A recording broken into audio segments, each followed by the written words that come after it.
أعوذ بالله من الشيطان الرجيم بسم الله الرحمن الرحيم الحمد لله رب العالمين الرحمن الرحيم مالك يوم الدين إياك نعبد وإياك نستعين اهدنا الصراط المستقيم صراط الذين أنعمت عليهم غير المغضوب عليهم ولا الضالين آمين اللهم صل على سيدنا محمد وعلى آل سيدنا محمد كما صليت على سيدنا إبراهيم وعلى آل سيدنا إبراهيم وبارك على سيدنا محمد وعلى آل سيدنا محمد كما باركت على سيدنا إبراهيم وعلى آل سيدنا إبراهيم في العالمين إنك حميد مجيد سبحان ربك رب العزة عما يصفون وسلام على المرسلين والحمد لله رب العالمين. L'imam, dans son introduction, il a fixé les objectifs de Hajj ou la valeur de Hajj. Dès l'introduction, on peut déjà comprendre quelques finalités. Il dit Alhamdulillah alladhi ja'ala kalimat at-tawhid li'ibadihi hisnan, hirzan wa hisna. Au nom d'Allah, le tout miséricordieux, le très miséricordieux, la louange est Allah qui a fait de la parole de Tawhid, l'unicité, une préservation et une citadelle pour ses serviteurs. Donc, pourquoi lui-même il a commencé par l'unicité de Dieu? Pourquoi il a parlé dans ce chapitre qui concerne le Hajj? Il a commencé par citer le Tawhid. C'est la base de tout. La base de tout. C'est le premier pilier de l'islam. Ashhadu an la ilaha illallah. C'est la clé. C'est la clé. La finalité de Hajj, c'est quoi?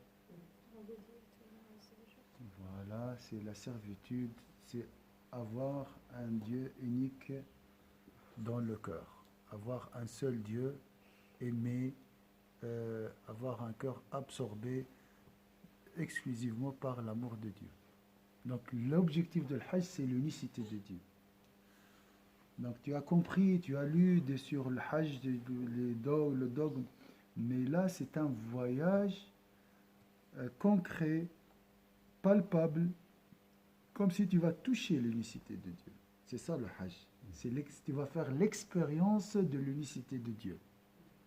التجربة التوحيد. تعيش تذوق, c'est le goût de Tawhid. C'est une autre chose. Hein. Parce que j'ai un chapitre ici, il s'appelle le dogme. Hein, l'aqid. Ça, on peut apprendre par cœur. Il n'y a pas de problème. Mais là, dans le voyage vers le Hajj, tu vas, comme j'ai dit, tu vas rendre visite à Allah. Tu vas rencontrer Allah Azza wa Jal. C'est le retour, comme j'ai dit, à Arafah, surtout à Arafah. C'est le retour vers la première rencontre, notre première rencontre. Donc le seul amour, c'est pour le premier bien-aimé, notre premier bien-aimé. Notre premier bien-aimé, c'est qui? C'est Allah. La première rencontre, c'était où?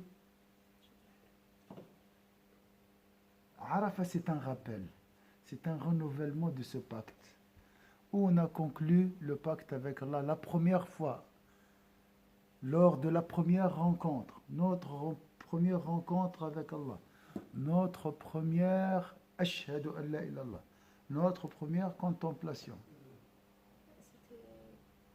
C'était lors de la création de Adam, quand Allah Azza wa Jalla a extrait l'humanité et a donné comment on appelle, la prêche dans laquelle voilà, le témoignage. Tout le monde a attesté qu'Allah. C'est la première attestation. Arafah, on a juste la même chose, l'humanité, 3 millions, ensemble, dans un seul lieu, qui disent la ilallah. On a renouvelé à Arafah, c'est pour ça le Hajj, c'est Arafah. Donc l'unicité de Dieu, c'est ça. La première attestation de l'islam, c'était, mais c'est très ancien, on a oublié. On a oublié ça. Donc il ne faut pas penser que l'islam, c'est une nouveauté ou bien quelque chose qu'on a inventé la roue. Non, non. L'islam, c'est un rappel. C'est tout. Tu es musulman, tu nais musulman, elle est musulmane. Mais on a oublié. Hein, on a oublié. La naissance, c'est comme si elle vient elle descend avec, l'enfant descend avec le pacte, ce pacte, il est pur, mais après, il oublie, le cœur va être pollué par la matérialité et tout ça. Donc, qu'est-ce qu'on est en train de faire? On est en train de purifier pour voir et contempler Allah Azza wa Jal. On est en train de purifier le cœur. Allah, pendant le jour de Arafah, comme j'ai dit, a pardonné tous nos péchés antérieurs et futurs pendant une année, l'année précédente, l'année future. Donc, le terrain, le récipient est propre. Il faut juste faire le pas vers Allah Azza wa Jal. Donc, le voyage vers Allah, ça c'est le retour vers la terre de l'unicité. Hein? C'est le retour vers Allah Azza wa Jal pour renouveler ce pacte. Et peut-être la terre de la Mecque, la terre de Médine, c'est la terre qui ressemble le plus à la terre du témoignage, le premier témoignage. Wallahu a'lam. Parce que les Hujjaj sont en train de m'envoyer des messages, masha'Allah. Ils sont vraiment dans un autre monde. J'ai dit, il faut profiter de chaque seconde parce que ici, c'est pas la même chose. La vie est différente totalement ici. Alors, le Hajj, c'est l'unicité de Dieu. C'est le voyage vers l'unicité de Dieu. Pendant 12 jours, pour 21 jours, tu peux vraiment devenir un nouveau-né, redevenir un nouveau-né. Comme on l'a dit, celui qui fait le Hajj avec un Hajj d'excellence, qui respecte les règles de bienséance, tout ça, retournera comme le jour où sa mère l'a mis au monde. C'est la nature originelle. C'est dit pour le pèlerinage ou c'est dit pour la Umrah? Les deux. Les deux. Parce que la différence entre la Umrah et le Hajj, c'est quoi? L'un est appelé le grand Hajj et l'autre le petit Hajj.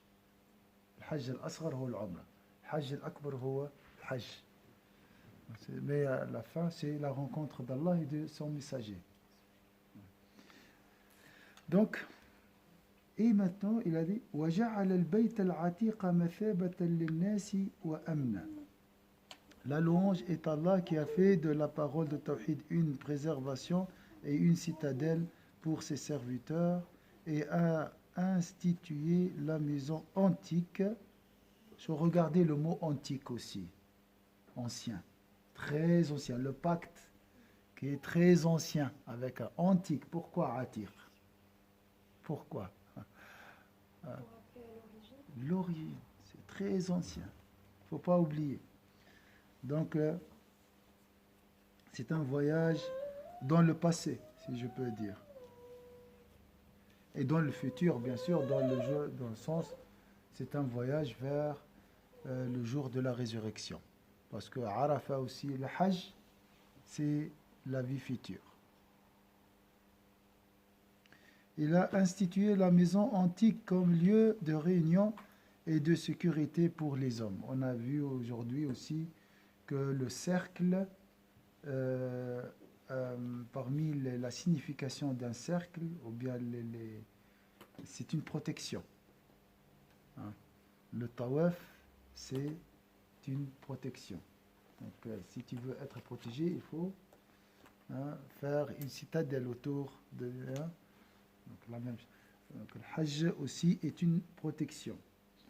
C'est une sécurité. Je ne sais pas si c'était pas ici, mais le Hajj, c'est le seul lieu de la vraie sécurité. Le seul endroit où tu ressentiras vraiment la sécurité, la paix intérieure, c'est à la Mecque. Là, ça c'est à des degrés différents, bien sûr, selon ton niveau. Donc, mathabatan Tu vas revenir toujours. Pourquoi tu reviens toujours? Mathabatan, ici, il a dit de réunion. En fait, c'est pas réunion. Mathabatan, un lieu de retour. Pourquoi retour? Je pense que c'est peut-être l'idée parce qu'on s'est éloigné de l'endroit je veux dire, de sécurité et deux, c'est le lieu dans lequel il y a eu le prêche qui est semblable, je veux dire, au point de départ. Voilà. C'est le retour à ton pays d'origine.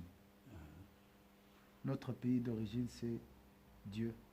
C'est la rencontre de Dieu. D'accord? C'est pour ça que nous sommes tous des étrangers.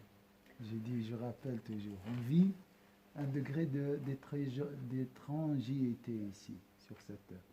Et ça, c'est le vrai malheur. Ça, c'est un malheur constant. Même si tu as la richesse, même si tu atteins le niveau le plus haut de la sainteté, tu restes toujours malheureux. Mais très vraiment légère. L'intensité de ce malheur est très légère. Pourquoi? Parce que on était là-bas dans la paix totale, le bonheur total. Donc toujours tu te réfères à ce bonheur total. Ah, j'étais bien. Comme tu dis, ah, j'étais enfant, voilà, la vie était paisible lorsque... La même chose. Hein, vous voyez, l'enfance, ah, c'était bien, les années 60, les années 70, les années 80, ça dépend de... Ah, c'était toujours nous glorifions le passé.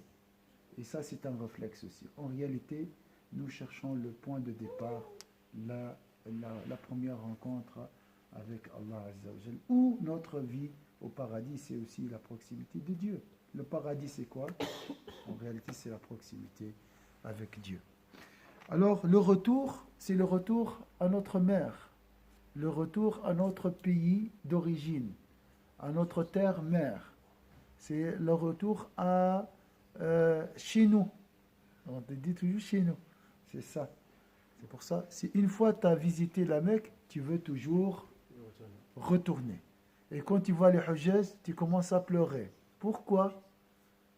Parce que ça suscite en toi la première rencontre, la nostalgie, si tu veux dire. Mais elle est très ancienne. C'est dans le subconscient, si je peux dire. Très, très, très profond dans le cœur. C'est très difficile pour nous, les fidèles qui ne sont pas très spirituels, de comprendre. Mais les gens comme le Razel et comme les saints, comme le pieux, arrivent vraiment à comprendre la valeur de Hajj et voient la proximité, mieux que nous, la valeur, l'importance de la proximité de Dieu. C'est pour ça, la dunya pour eux, c'est rien. C'est rien. Ils ont goûté vraiment la réalité. Alors, on a dit ici ce retour. Hein, ce retour. Il y a des gens qui posent la question, pourquoi il y a des gens qui veulent toujours aller là-bas? Parce qu'ils ont goûté. Hein, ils ont goûté la réjouissance de la proximité de Dieu, ou le vrai bonheur, ou le seul bonheur, si je peux dire. Le seul bonheur, c'est la proximité de Dieu. Le seul vrai bonheur.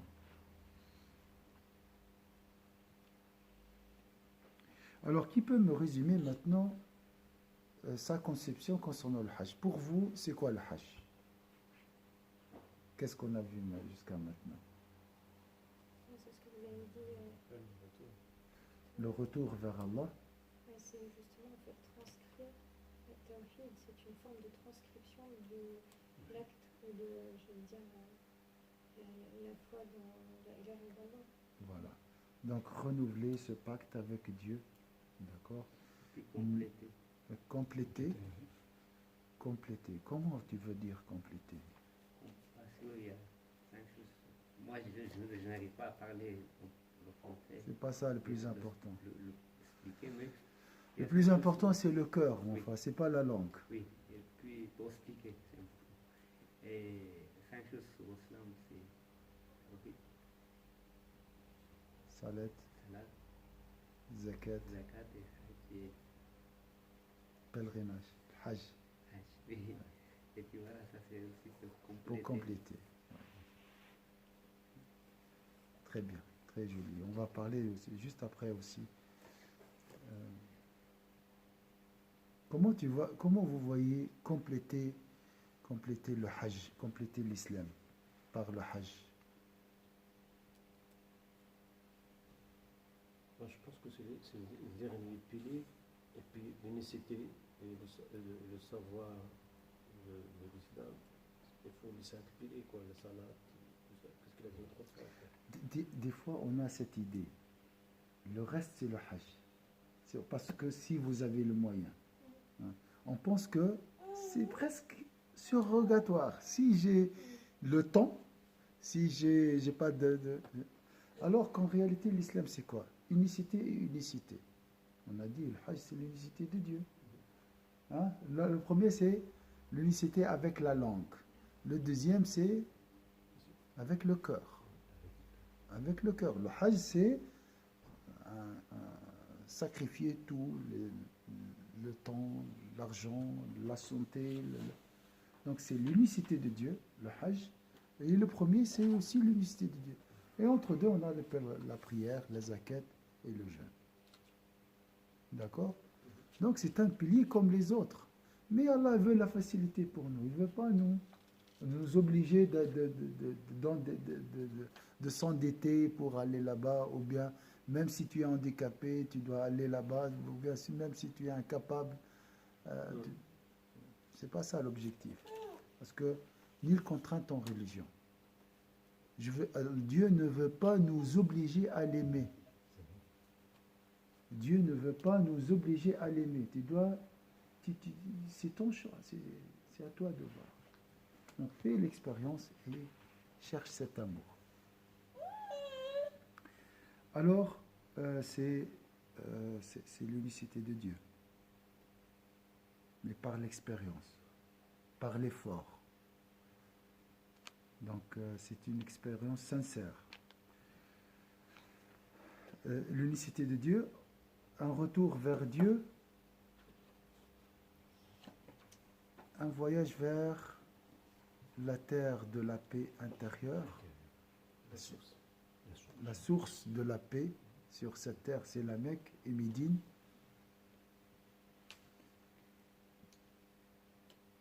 Voilà. Renouveler. Choisir l'islam avec le cœur. Maintenant, tu vas choisir. Tu vas rencontrer Dieu, tu vas le connaître et tu vas le choisir réellement. Au début, on a hérité l'islam. Hein? Le retour dans le vrai sens de l'amour. De Dieu. وأكرمه بالنسبة إلى نفسه تشريفا. Il l'a anobli par le fait de la rattacher à lui par noblesse, préservation. Samahoni, c'est 109. Il l'a anobli par le fait de la rattacher à lui par noblesse, préservation et bienveillance.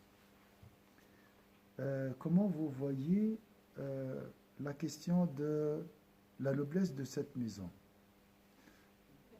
Je pense que il y a différentes formes, je pense, qu'on pourrait déterminer comme étant des formes de noblesse, mais ce qui me vient à l'esprit, c'est par exemple le fait que ce soit sa noblesse par le fait qu'elle a été construite par tous les prophètes, Oui, le fait qu'elle ait une trace, j'allais dire, de cet autre monde par Al-Hajr al-Sawda. oui. La noblesse par le fait qu'elle a été purifiée par Rasul. Oui, Ce qu'on appelle les statues. Les statues, oui. À l'intérieur, sorties. Et puis je complète. comment Allah a anobli, barakallahu fik, comment Allah a anobli cette maison? Elle est devenue noble, hein, majestueuse. Elle est pure, comme elle a dit la sœur. Le passage des prophètes, 70 prophètes a fait le pèlerinage. Hein. Le prophète a vu 70 prophètes ont accompli le Hajj avant le prophète Sayyidina Muhammad sallallahu alayhi wa sallam. Donc c'est noble. Hein. Je peux ajouter aussi, il est construite la Kaaba par les anges la première fois, avant Adam. Donc on peut imaginer plusieurs formes d'aноblissement, mais Allah on sait très bien que cette maison aussi appartient à Dieu. C'est la maison de Dieu.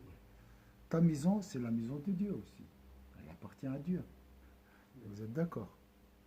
Elle appartient à la gérance, mais la gérance au propriétaire. Le propriétaire, il a reçu ça comme subsistance du ciel. Donc j'ai encore mon frère beaucoup de travail pour arriver à ce que vous dites. Non, c'est simple. Au début, le premier, c'est Allah. Tout appartient à Dieu. Malik al-Mulk, c'est lui qui détient le royaume des cieux et de la terre. C'est simple. L'origine, c'est quoi? L'origine de notre existence, c'est quoi? C'est qui? C'est Dieu. Voilà. Donc après, il y a l'enchaînement des causes, comme on dit. Alors, mais il a dit, ça c'est ma maison, c'est pour anoblir. Donc elle a beaucoup de valeur. On ne connaît pas vraiment la valeur de la Kaaba. On peut parler beaucoup sur la Kaaba, sur le Hajj, mais on reste toujours petit devant la grandeur de cette maison et ce pays. Tu veux Il y a dire? une maison comme Kaaba au 4e ciel. Au 7e ciel, il s'appelle la maison peuplée, oui. Oui, qui ressemble à la Kaaba. Oui. Il sait beaucoup de choses, il a appris beaucoup de choses aussi. D'accord. Il est de la famille de vous et puis de Farouk. Hein. Dans la voiture aussi. وجعل زيارته والطواف به حجابا بين العبد وبين العذاب ومجنة. Il l'a anobli par le fait de la rattacher à lui par noblesse, préservation et bienveillance. Il a fait de la visite qu'on lui rend et détourné qu'on y pratique un voile et une protection entre le serviteur et le châtiment. Comment? Vous voyez le tawaf comme on a dit ce matin, une protection, là c'est clair le mot, une protection entre le serviteur et le châtiment. Celui qui entre dans le tawaf est protégé du feu, de tout. Parce que il est chez Dieu. Il est très proche de Dieu. Et comme on va voir plus tard, la Kaaba c'est quoi? Aïssa, Ruth, vous connaissez toujours cette définition. La Kaaba, dans le monde visible, c'est quoi? Elle représente quoi? Voilà. C'est le symbole apparent situé dans le monde visible qui représente la présence seigneuriale dans le monde invisible. Donc c'est grandiose. C'est ça la miséricorde, je pense, c'est de nous avoir permis de nous contempler sur terre. Oui. C'est une manière, il nous a facilité sa contemplation à travers ce symbole. Un symbole. Donc, c'est une protection entre le serviteur et le châtiment. Voilà aussi parmi les significations du tawaf. C'est une protection. Moi, je fais comme ça. C'est comme si tu es dans les bras de Dieu. Pour Allah, l'exemple sublime. Tu es protégé. Et on ressent cette proximité quand on fait le tawaf. Lorsque tu es à l'extérieur, c'est une chose. Mais lorsque tu entres dans le tawaf, c'est une autre chose. C'est un autre monde. Alors, voilà, le Hajj, c'est un voyage vers l'unicité de Dieu. C'est un retour vers, entre guillemets, chez nous. C'est un retour vers, c'est épuiser de la source de la vraie sécurité ou bien la vraie paix intérieure. Les gens, ils ont les moyens, on a tout, Mais ce qui nous manque surtout ici en Suisse, c'est le bonheur. C'est le bonheur. Tout le monde sont dans cette quête, la quête du bonheur. On fait tout, on est prêt à donner tout pour être heureux. Donc, le Hajj, c'est un voyage vers la source du bonheur et de la sécurité, c'est là-bas. C'est une maison anoblie par Allah Azza wa Jalla. C'est une protection, c'est une grâce d'Allah Azza wa Jalla. C'est une protection entre le serviteur et son châtiment. Lorsque je vous dis ça, il ne faut pas oublier ça. Il faut utiliser ça avant de partir. En décembre, tu prends un crayon, tu marques sur un papier tout ce qu'on a dit. Il faut changer, renouveler ta conception concernant le Hajj. Le Hajj, ce n'est pas juste un pilier à accomplir, à bâcler, à liquider et au revoir. Non, non, c'est un voyage constant. Ce que j'ai compris et ce que j'essaie toujours de dire, ce n'est pas une adoration saisonnière. Le Hajj, tu peux accomplir dans chaque seconde le Hajj vers Allah. En réalité, chaque invocation, c'est un voyage vers la proximité de Dieu. C'est un Hajj. D'accord? Il faut abandonner cette vision archaïque de Hajj. Ah, le Hajj pour les vieux, et lorsqu'on a de l'argent, si on a de l'argent. Hein? Et comme ça, j'ai fini, j'ai complété l'islam. Ça, c'est une vision très, très tiède de l'islam. Non, non, le Hajj, c'est la rencontre de Dieu. C'est vrai ou pas? Je fais comme ça.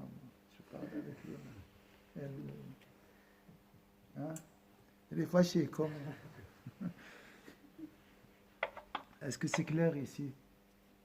Ça, c'est juste une goutte. Moi, je n'ai rien dit. Hein, mais la réalité de Hajj, c'est encore plus profond. Il ne faut pas simplifier. Il faut pas avoir une vision simpliste de l'islam. L'islam est très profond. L'islam, c'est vraiment... C'est notre... C'est le chemin vers le bonheur, vers la vie, la vraie vie qu'on cherche. Nous cherchons à vivre une seconde, une vie réelle, comme si on vit dans l'illusion, dans un rêve. Hein, vous êtes vrai ou pas? Comme si on est on est entouré par une mousse, que c'est pas la vérité. Le Hajj, c'est le voyage vers l'essentiel, vers la réalité, vers ce qu'on cherche depuis l'âge de la puberté. D'accord? Il ne faut pas baisser les bras, il faut continuer, il faut avoir la constance. Tu n'as pas d'autre choix. Si tu ne prends pas ce chemin, tu vas prendre quel chemin? Tu vas où? Dis-moi. Montre-moi les autres chemins. Il n'y a que les chemins des passions et de l'ego, des désirs, qui mènent à rien. Comme il a dit Schopenhauer, ça mène à l'ennui. Et l'ennui mène au suicide. Alors, tu vas essayer tout. Et après, tu vas essayer quoi? C'est fini, il n'y a plus de marchandises à essayer. Hein? Donc, il ne faut pas se désespérer. Dieu, tu vas le trouver à la fin de ce chemin, le Sirat al-Mustaqim, le droit chemin. Il faut toujours demander à Allah, oh Allah, raffermis mes pas dans ce droit chemin. Le chemin, c'est le chemin de Hajj. Mais le Hajj, comme j'ai dit, tu peux le vivre chaque jeudi, chaque seconde, chaque jour, comme tu veux. Il faut toujours garder le cœur attaché à la première rencontre avec Allah Azza wa Jalla vers la contemplation de sa majesté, sa beauté. Wassalatu ala Sayyidina Muhammad al-Nabi al-Rahma wa Sayyid al-Umma. Bien sûr, l'autre destination dans le Hajj, c'est le voyage vers Sayyidina Muhammad sallallahu alayhi wa sallam, vers le guide. ici l'imam il a décrit Sayyidina Muhammad par une description très connue, que la prière soit sur Sayyidina Muhammad sallallahu alayhi wa sallam, le prophète de la miséricorde, le chef de la communauté,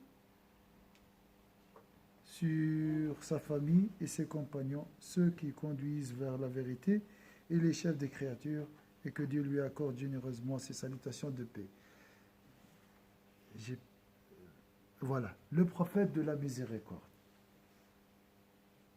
Alors, j'ai dit, le chemin, c'est la finalité, c'est Allah, et sans Sayyidina Muhammad, tu ne peux pas arriver à Allah. Le chemin est bien tracé, mais tu as besoin d'un guide. Tu as besoin, lorsque tu tombes, de quelqu'un qui va t'aider à se lever et continuer le voyage et avancer. Donc on a toujours besoin de Sayyidina Muhammad sallallahu alayhi wa sallam. Je répète et j'insiste, maintenant le Sayyidina Muhammad est présent, et il peut être présent avec toi, il peut te guider facilement grâce à la prière sur Sayyidina Muhammad sallallahu alayhi wa sallam. Donc le prophète de la miséricorde. Wa Sayyid al-Umma, le Seigneur, le chef de la communauté. Wa ala alihi wa sahbihi qadat al-haq, sur sa famille, ses compagnons, ceux qui conduisent vers la vérité, et les chefs des créatures. Wa sallama tasliman kathira. Donc le voyage vers Sayyidina Muhammad, c'est aussi le voyage vers Médine, c'est un voyage vers une source de paix et de miséricorde. أما بعد فإن الحج من بين أركان الإسلام ومبانيه. Le pèlerinage fait partie des fondements de l'islam. Donc comme il a dit le frère, tu vas compléter les fondements de l'islam. Et ça c'est important, très très important. وختام الأمر. Ces assises sont, le pèlerinage fait partie des fondements de l'islam. Ces assises sont le service divin dans la vie traditionnelle. La traduction, donc, c'est la clôture de l'affaire. Khitam al-Amr, c'est donc c'est l'adoration de la vie, et c'est la clôture de l'islam. Wa tamam al-Islam, c'est aussi l'accomplissement du commandement divin, l'achèvement de l'islam et la perfection de la religion. Wa kamal ad-din fi. Donc une belle définition à retenir, à répéter, à intégrer, à vivre. L'islam, c'est quoi? C'est fait partie des fondements de l'islam. Les fondements de l'islam, parmi les fondements de l'islam. C'est l'adoration de la vie. Donc c'est une fois dans la vie. Hein? L'obligatoire, je veux dire. Wa tamam al-Islam, c'est l'accomplissement, c'est l'achèvement de l'islam. Wa kamal ad-din, c'est la perfection de la religion. Comme j'ai dit, perfectionner notre tawhid. Hein? C'est vivre sincèrement l'unicité de Dieu, Inch'Allah. On va s'arrêter ici, Inch'Allah, et voir la suite. Est-ce que vous avez le désir ardent de rendre visite à ces endroits, ces lieux? Inch'Allah. Quand même, on a augmenté un peu, comparé après le Maghreb. Hein? Le désir, il était à niveau. Maintenant, Inch'Allah, qu'Allah nous guidera dans le droit chemin. Est-ce que vous voulez ajouter quelque chose?